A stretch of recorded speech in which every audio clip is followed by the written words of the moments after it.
wrote the following: every man, every woman carries in heart and mind an image of an ideal place, the right place, the one true home, known or unknown, actual or visionary.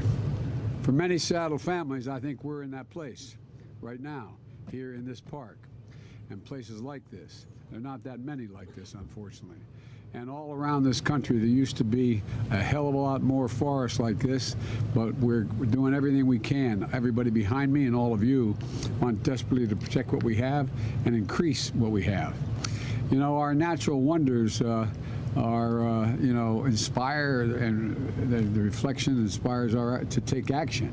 You know, my mother had an expression, and I apologize to my colleagues. They've heard me do two things my whole career: quote my mother and father, and quote Irish poets. But I'm not going to quote the Irish poets today, okay? But you know, she said, out of everything difficult, something good will come if you look hard enough for it. And I think that we're in one of those moments in world history and in American history where we've reached the point that the crisis on the environment has become so obvious, with the notable exception of the former president, that we really have an opportunity to do things we couldn't have done 2, 5, 10 years ago. And I want to talk about that today with leaders who understand that to their core, the folks standing behind me. I wish you didn't have to stand. Don't you guys have any chairs? I'm not used to them standing for me, you know. Anyway, but here's the deal.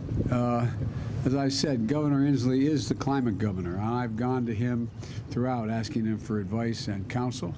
And thanks for welcoming me back to Washington State, Gov, and to Mayor Harrell. The passport to the city is very much appreciated. I hope I don't do anything to have it revoked. And Congressman Smith, thank you for your commitment to the environment, including helping our armed forces transition to clean energy technologies. One of the things I've found out as the President of the United States, I get to spend a lot of that money. I get to decide where, no, I'm not joking. And we're going to completely, but before, I'm going to start the process where every vehicle in the United States military, every vehicle is going to be climate friendly. Every vehicle. We're going to have a, no, I mean it. We're spending billions of dollars to do it. And it's going to matter. You know, it matters. You know, in my view, this crisis, as I said, is a genuine opportunity. An opportunity to do things we wanted to do, and only now have become so apparent.